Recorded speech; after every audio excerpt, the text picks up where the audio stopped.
Bienvenue sur Live AQ avec Lisa, votre présentatrice. J'espère que vous allez très bien.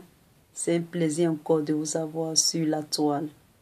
Pour tous ceux qui visionnent cette vidéo, vous êtes là très bienvenue. Abonnez-vous surtout et faites partie de Live AQ avec Lisa. Alors, je viens devant encore ma petite caméra pour faire cette petite analyse avec vous. Excusez-moi si je fais un peu ce que je veux, c'est-à-dire je suis sur mon lit, excusez-moi. Et I told you I'm gonna do this until 2020, so bear with me. Ok? Donc je disais que je vous ai dit que j'allais faire cela jusqu'en l'an 2020, donc soyez patient avec moi. Je vais mettre un peu une petite musique instrumentale là. Et puis, on va commencer la locution.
Alors, je reviens vers vous. C'était juste pour m'inspirer un tout petit peu et puis pour mettre les idées en place. Alors, je viens dans cette petite caméra, c'est-à-dire ma petite caméra pour... j'ai vu un peu quelques news là. Je ne sais pas si c'est vrai ou c'est faux, je ne sais pas. Mais néanmoins, je fais cette vidéo. J'ai vu quelques frères cyberactivistes qui ont fait des vidéos sur le fait que c'est-à-dire la remise en liberté, l'acquittement du président Laurent Gbagbo. Il y a eu un appel à propos de cet acquittement-là. Et après que c'est peut-être le porte-parole de la présidence ivoirienne ait fait ce discours-là, il y a eu aussi quelques protestations à Bobo et puis je crois à Bouaké. Et donc je donne un peu mon point de vue sur cette situation. Et donc je viens encore devant ma caméra pour dire que pour m'adresser à ceux qui protestent et puis à l'appel qui a été fait après l'acquittement de M. Laurent Gbagbo et de Charles Blé Goudé. Et donc, mon allocution sera terre à terre. Je m'adresse en même temps aussi à M. Alassane Ouattara. M. Alassane Ouattara, excusez-moi si je suis sur mon lit, je m'excuse. J'aurais bien voulu être en tout cas dans un beau cadre, mais néanmoins, je sais que vous regardez mes vidéos, même si vous ne regardez pas, je sais que vos collaborateurs vous en informent. Si vous avez reçu Gouza, votre premier ministre l'a reçu, je sais que vous entendez aussi mes vidéos. Même si vous ne les regardez pas, vous savez un peu quels sont ceux qui sont sur les réseaux sociaux. Je suis convaincue. Et donc, ici, dans cette vidéo, j'aimerais me prononcer pour dire que j'ai l'impression que vous infantilisez un peu la CPI. J'ai l'impression que vous, les autorités de la Côte d'Ivoire, et certaines poignées, tout juste une poignée de cobayes, infantilisent la CPI. On a l'impression que vous infantilisez la CPI comme des gamins, comme des enfants de 10 ans, en fait. Vos réactions,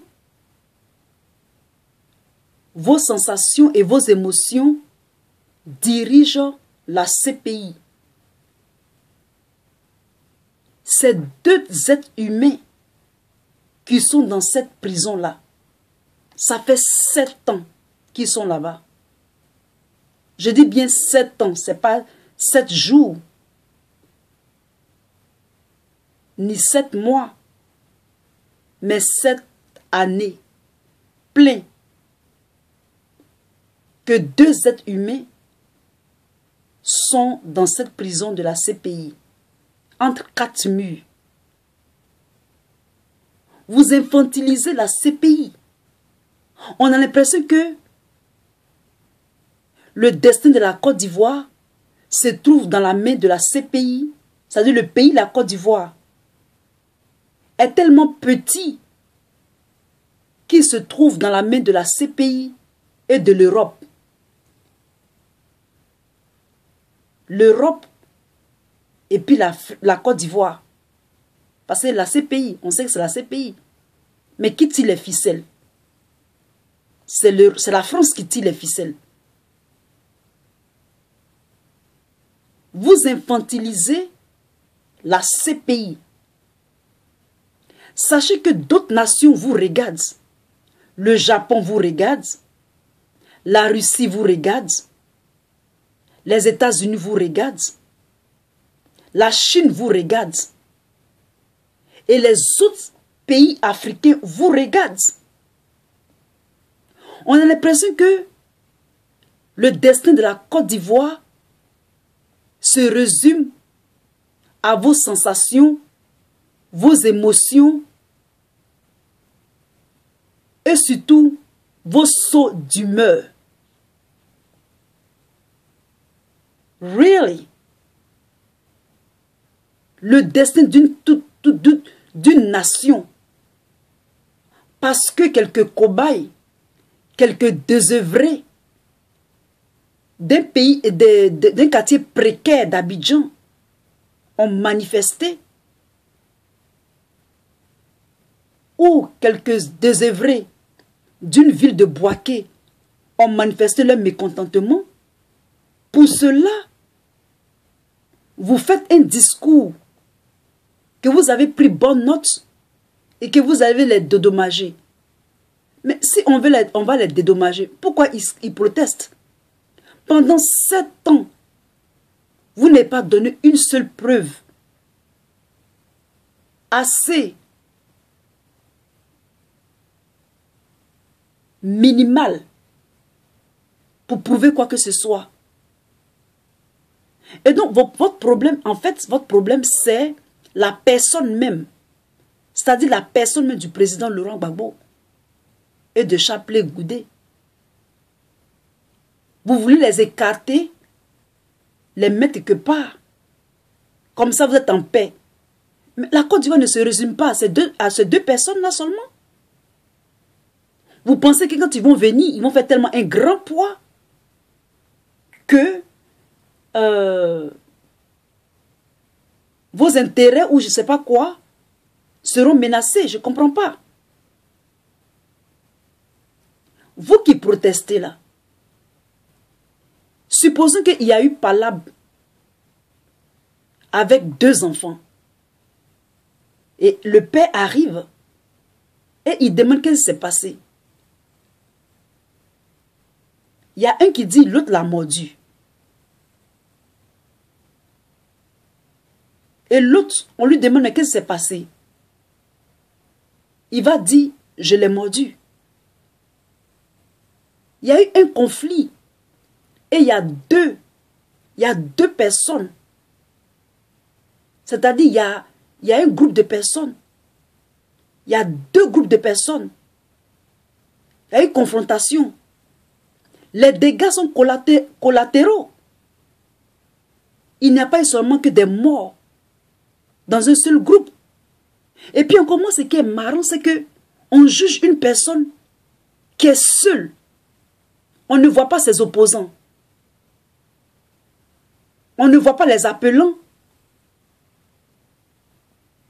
Et puis, les défenseurs, c'est-à-dire ceux qui appellent et ceux qui défendent, qui se défendent en fait. M. Laurent Gbagbo est seul en train d'être jugé, mais on ne voit pas son opposant. Ce pourquoi il est là-bas. C'est-à-dire qu'on ne voit pas, son adversaire en fait est invisible. Si vous dites que vous vous appelez, ce n'est pas Bensouda qui est ton adversaire. Ce n'est pas la cour de la CPI qui est son adversaire, mais c'est un groupe de personnes. C'est ce groupe de personnes qui doit aller appeler peut-être. C'est une cour qui se réunit contre lui. Bon, supposons que ceux qui sont contre là, ils sont représentés par cette cour-là, c'est-à-dire par ceux qui ne veulent pas qu'ils sortent là.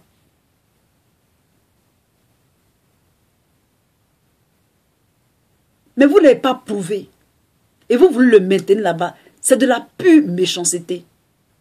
Et toute la terre entière, l'humanité entière vous regarde. Vous ne pouvez pas mettre en péril, prendre en brèche la vie d'une nation à cause de quelques désœuvrés. Vous pensez que nous qui faisons les vidéos, nous n'avons pas perdu des amis? Nous n'avons pas perdu des connaissances. Et le problème, c'est que on l'a acquitté. Pendant 8 ans, ils n'ont rien trouvé. Et vous faites appel dans le vide. Vous prenez une poignée de personnes là. Et vous voulez convaincre toute la terre entière. Vous avez convaincu la terre entière qu'il ne peut pas être jugé en Côte d'Ivoire. Et que la CPI est assez impartiale pour le juger. La CPI le juge. Et vous dites que non. Vous allez faire appel. Et que vous ne voulez pas. Qu'est-ce qui vous a fait réellement ce monsieur? Qu'est-ce qui vous a fait réellement? On n'a pas besoin de votre pitié. Mais on a l'impression que vous pétez un peu les câbles. Vous pétez les plombs.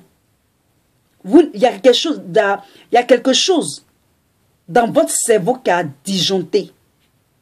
Il faut que je vous dise la vérité. Vous infantilisez la CPI. Vous infantilisez le monde entier. Avec vos sauts d'humeur. Bensouda. Et puis ça clique. Vous infantilisez la CPI. Le destin de la Côte d'Ivoire ou de M. Laurent Gbagbo ne se limite pas seulement à la CPI. Et puis encore, c'est un frère noir. C'est un Africain.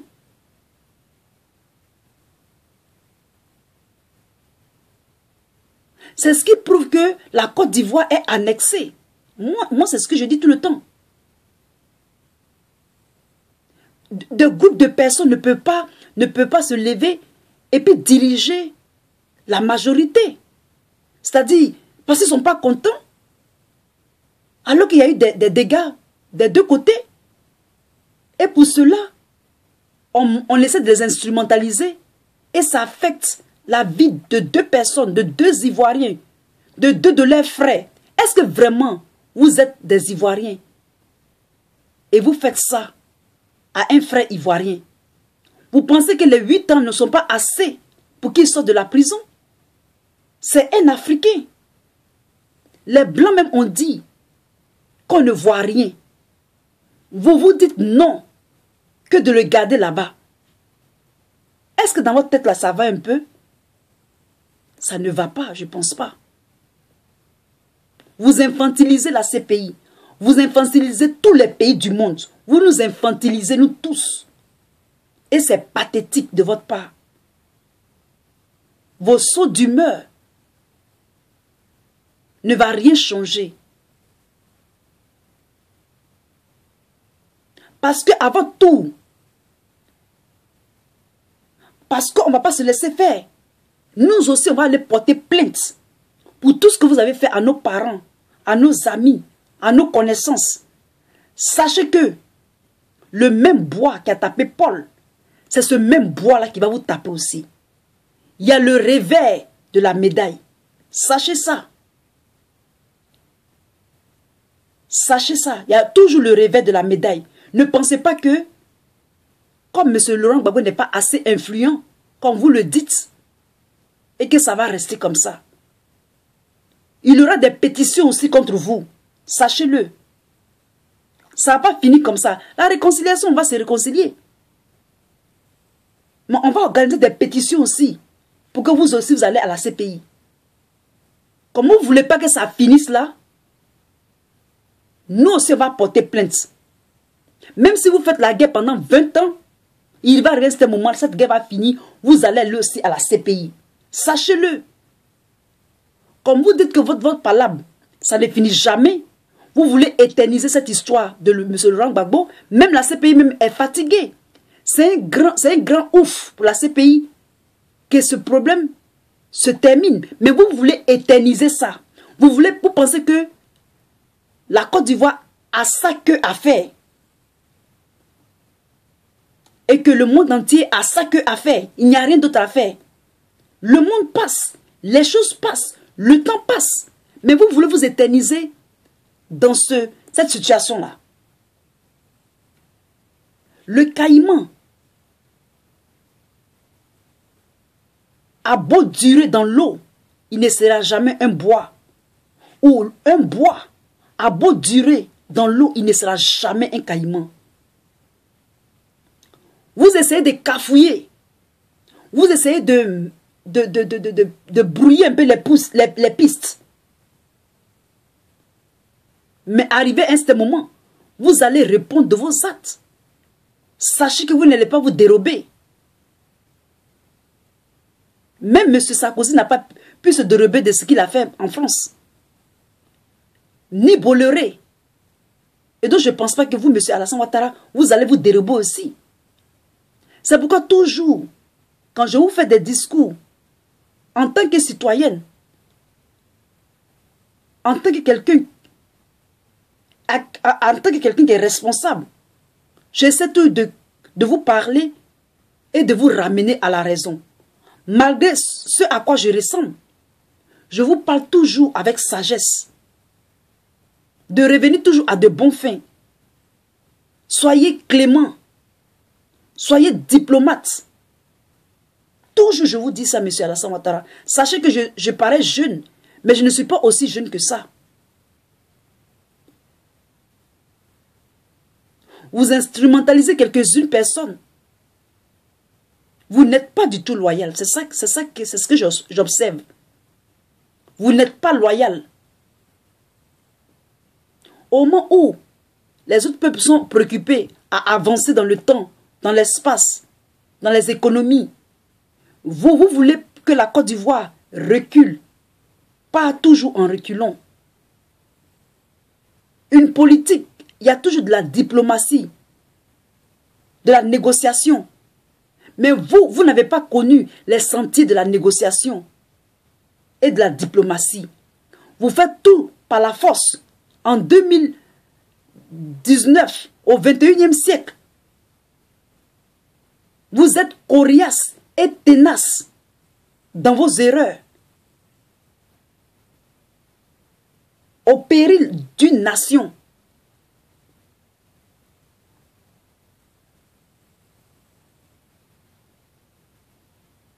Revenez à de bons fins, comme d'habitude.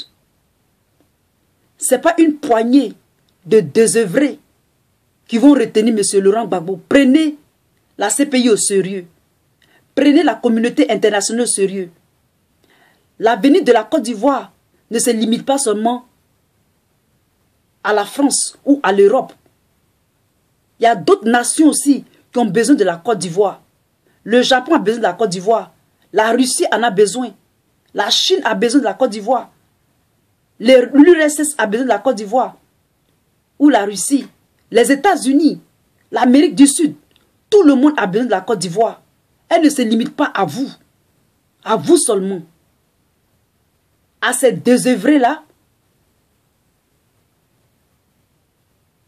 Pour retenir un chef d'État. D'un État souverain comme la Côte d'Ivoire à la CPI. Vous êtes en train de filer vraiment du mauvais fil. Revenez à de bons faits, monsieur Alassane Ouattara. Ne faites pas semblant que ça va rester comme ça. Parce que tous les médias, comme France 25, les médias français qui ont affecté la politique en Côte d'Ivoire, ces mêmes médias-là continuent de donner des fausses informations et des fake news pour brouiller les pistes, pour essayer de changer l'opinion des Ivoiriens. Ivoiriens, mes frères, Ivoiriens, mes soeurs, soyez focus, soyez focalisés. Même si M. Laurent Gbagbo sort, même s'il ne sort pas, calmez vos ardeurs. Parce que c'est ce qui dérange. Quand vous souriez et quand vous dansez, ça les dérange. Grave. C'est ce qu'ils ne veulent pas voir. Ils ne veulent pas que vous soyez contents. Ils ne veulent pas votre joie. Ils ne veulent pas votre joie. C'est ça qui les dérange.